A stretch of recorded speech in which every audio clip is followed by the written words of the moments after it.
Hello friends, 15 lesson हमने market system किया था। मार्केट सिस्टम का दूसरा नाम है फ्री इकोनॉमी, तीसरा नाम है कैपिटलिस्ट इकोनॉमी और उसका ऑपोजिट सोशलिज्म, सोशलिस्ट इकोनॉमी। तो ये दोनों का जो मिक्सर है, ये दोनों का मिक्सिंग, उसको बोलते हैं mix economy. Mix economy follow करते हैं इंडिया, इंग्लैंड और फ्रांस। तो मिक्स इकोनॉमी कैसा होता है? देयर इज को existence of the capitalist economics and socialist economy, यानी कि प्राइवेट और गवर्नमेंट का दोनों का मिला के होता है। दे define the mix economy and states it's the feature. उसके फीचर कौन से? ये 3 मार्क्स के लिए आता है। मैंने आपको बोला था कोई भी एक इकोनॉमी आएगी, मिक्स इकोनॉमी आएगी या सोशलिस्ट इकोनॉमी आएगी या कैपिटलिस्ट इकोनॉमी आएगी।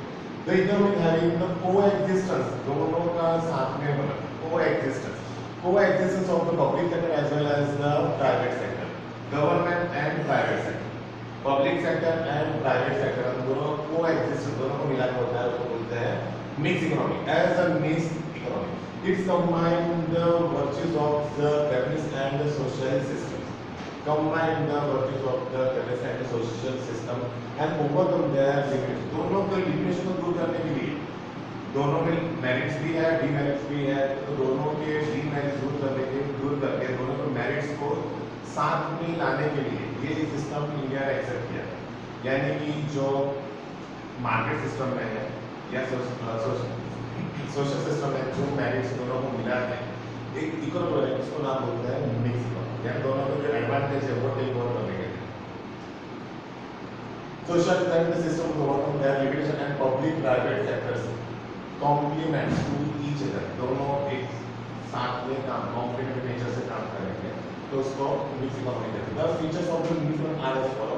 The shapes the spheres of the activities of the private sector and public sector. Now यानी सब चलता रहता है, स्फीयर चलता रहता है। Activities of the private sector and the public sector are clearly demarcable, यानी कि लिमिट है उसकी, दोनों की डिमांड है, यानी कि लिमिट बाउंड है, लिमिट बंदी हुई है।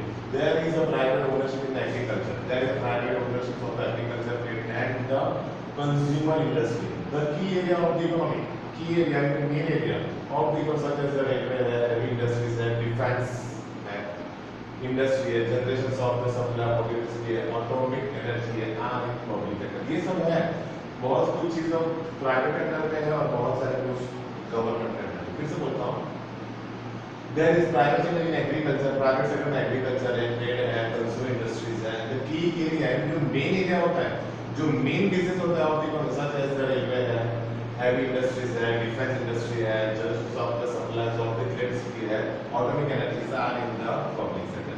The public sector industries are owned and managed by the public sector है, उसको manage करती है state level पे manage होती है, यानी government है।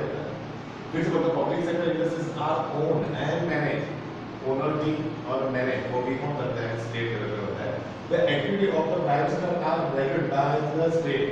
एक्टिविटी होती है जो प्राइवेट सेक्टर की, उसको मैनेज करते हैं गवर्नमेंट, रेगुलेट करती है गवर्नमेंट। फिर से बोलता हूँ, the activity of the private sector are regulated by the state. It is also known as the regulated और the control unit. The activity is also known as the regulated और the control. फिर से बोलता हूँ, the activities of the private sector are regulated by the states and it is also known as the regulated and the control unit. यानी कि private sector की activity के ऊपर कंट्रोल कौन करता है? Government. There is a central planning machine such as the planning commission in India. Planning committee है 15 मार्च 1950 को हुआ था प्लानिंग कमेटी, और वो प्लानिंग करते हैं। इंडिया का फर्स्ट प्लानिंग स्टार्ट हुआ था 1 अप्रैल 1951 में। तो प्लानिंग कमेटी होती है, वो प्लानिंग करते हैं कितना प्रोडक्शन करना है, कैसा करने का, कैसे कंट्री को रन करने का होता है। There is the central planning machine research as the planning commission in India, which takes decisions regarding the economic policy. Economic policy यानी liberalization, privatization and the globalization. फिर से बोलता हूँ, there is a central planning machine research as the planning commission in India, which takes decisions regarding the economic policy. तीन policy है India, economic policy, liberalization, privatisation and globalisation. Privatisation कैसा होता है? Government होता है, उनका जो पार्ट होता है वो प्राइवेट एंटरप्रेन्योर को सेल कर देते हैं। Globalization means integration of the world economy with the Indian economy, and the liberalization, government become liberal for the private entrepreneurs. Government liberal रहती है private entrepreneur के लिए और उनको business expand करता है. India, France, England has the mix. Okay, तो ये पूरा क्वेश्चन है. आपको ये 3 मार्क्स का आएगा तो आपको वो लिखना है. Distinguish between the economic activity and non-economic activity. Economic activity are those activity which maximum intention is earn money.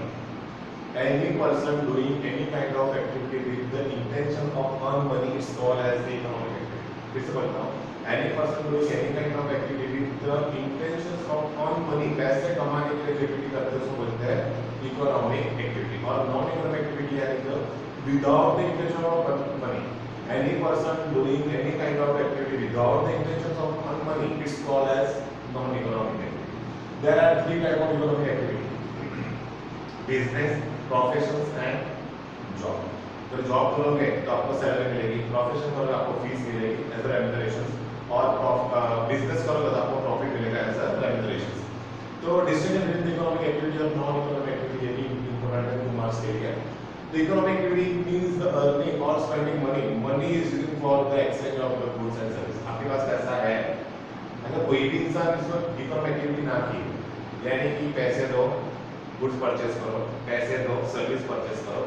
आप बाजार में जाओ तो गुड भी परचेस कर सकते हैं और सर्विस भी परचेस कर सकते हैं. फिर से बोल रहा हूँ, and economic activity means earning, spending और द स्पेंडिंग मनी. पहले अर्न करो, देन आफ्टर स्पेंड करो. Money is used for the exchange of goods और सर्विस. मनी एक्सचेंज करते हैं गुड्स और सर्विस परचेस करने के लिए. पैसे दो, सर्विस परचेस करो, पैसे दो, गुड्स परचेस करो.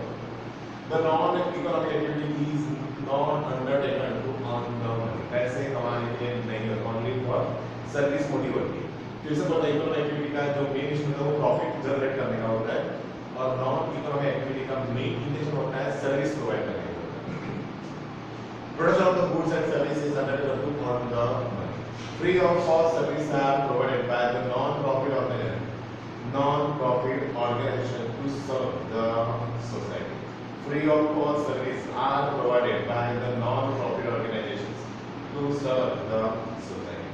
Activity undertaken by the industries, farmer, artisans, education institution, private hospital are some of the example of the economic activity. Suppose आपका एग्जाम्पल लेता हूँ, एक फार्मर है, उसने फार्मिंग किया और लॉस हुआ तो वो भी इकोनॉमिक एक्टिविटी में ही काउंट होता है.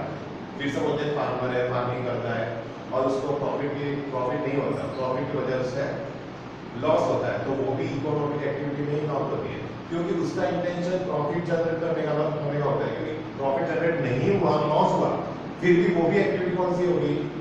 इकोनॉमिक एक्टिविटी ही होगी. फिर से बोलो, activity undertaken by the industry of farmer and artisans, education institutions, private hospital are some of the example of the economic activity. And the selfless work of the social worker. Social worker होते हैं वो काम करते हैं, सेवा के लिए काम करते हैं, उसका प्रॉफिट जनरेट नहीं होता. सोशल वर्कर चैरिटेबल हॉस्पिटल होता है, मदर नर्चरिंग फॉर चाइल्ड, माँ एक बच्चे को बड़ा करती है, नर्चरिंग करती है. अच्छा, are some of the example of the non economic, हम डोनेट करते हैं पैसा, तो वो सब एक्टिविटी भी क्या है? Non economic activity. फिर selfless work of the social worker, shelter hospital, mother nurturing a child are some of the example of the non economic activity. फिर से होता है मोस्ट आईएमपी है 2 मार्क्स के लिए, और ये 3 सिस्टम है. मार्केट सिस्टम, दूसरा उसका कैपिटलिस्ट, तीसरा नाम है फ्री ट्रेड, फ्री इकोनॉमी, ये है, और दूसरा है सोशल इकोनॉमिक्स, और ये तीसरा है मिक्स इकोनॉमी. ये 3 में से कोई एक तो श्योरली आएगा, 3 में से एक तो कोई श्योरली आएगा. और इकोनॉमिक एक्टिविटी और non economic activity most important है, वो भी आपको करेगा. ओके, तो नेक्स्ट क्वेश्चन होता है वो next chapter, sorry next session. Thank you.